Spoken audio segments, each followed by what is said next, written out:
Okay, let's analyze the style of Mike Mignola. Not Frank Frazetta, come back. Mike Mignola today. Of course now he's world famous thanks to his Hellboy comics and the movies. But I first saw his work in the 80s when he did all those covers. This one is my favorite.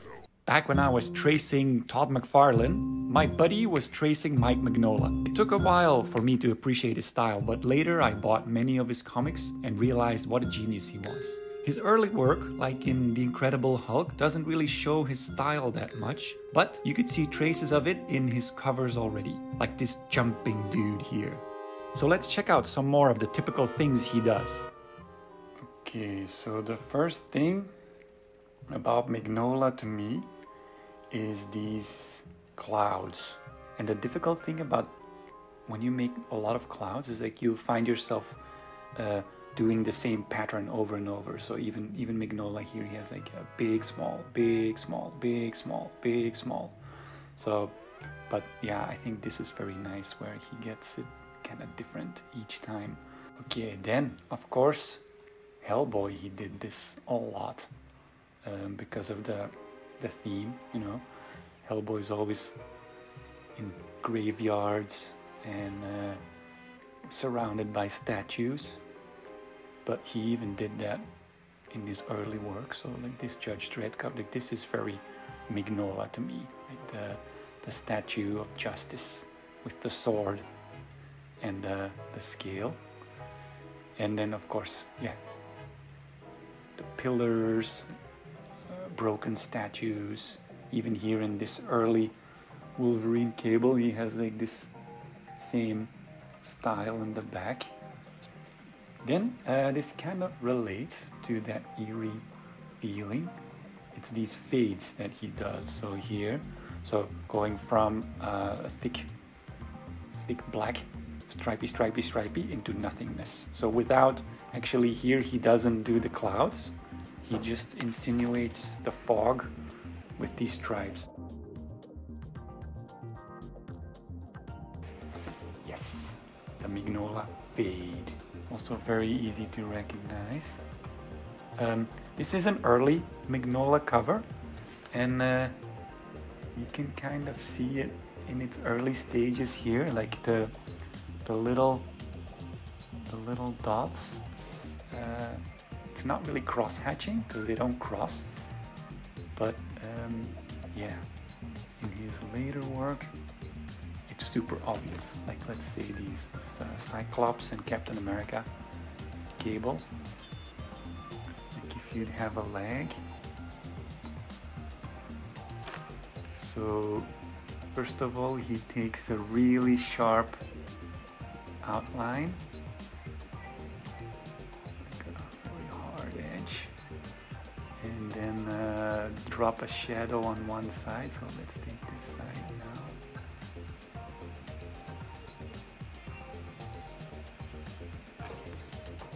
Oh, I'm in the same layer again. Oh. Doesn't matter. Okay, but then, yes, let's see if we can copy it a little better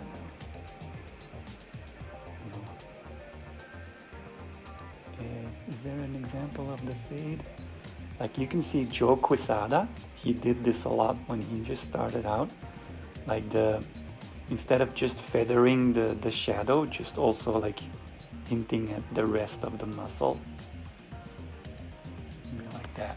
When he does covers, a lot of times he has this triangle.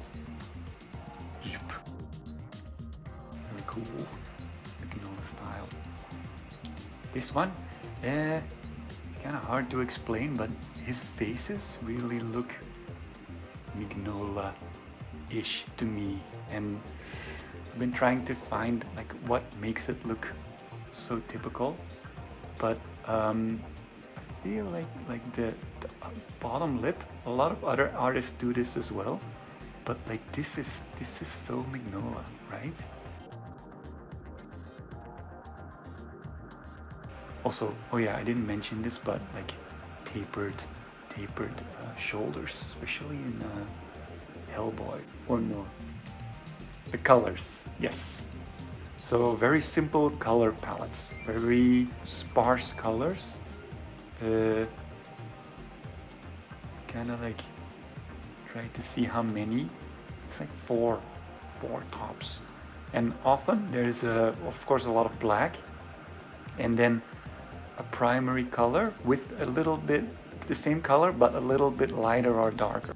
Okay, so for our drawing, I thought it would be fun to take a famous cover from an artist that's the opposite of Mike Mignola. So George Perez always uses a lot of detail in his backgrounds, and yeah, maybe from what you've seen before, Mignola doesn't really do that.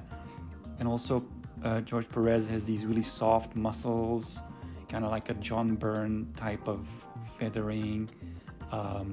Yeah, so, and then let's try to see so if we can put everything we talked about before in this. So of course we have the triangular design, which is already in this George Perez as well, by the way, but anyway, fits perfectly.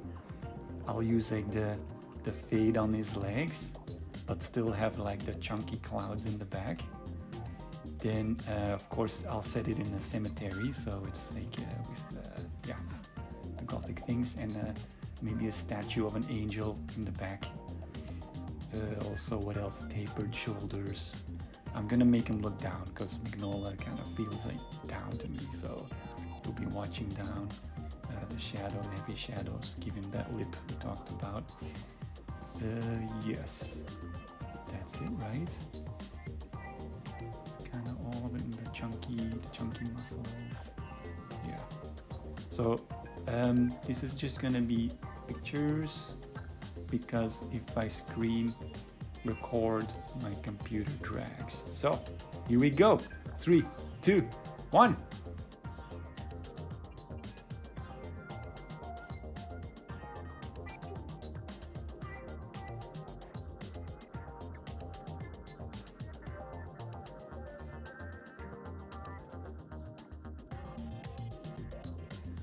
Somehow I wasn't happy with it, and I started again in pencil, not digitally.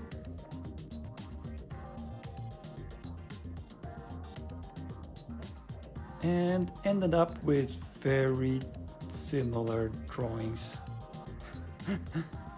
My biggest takeaway was that his style looks simple, but it's actually very difficult, especially when you work with the blacks. So Arthur Adams does like white outlines when it's black on black, but Mignola never does that.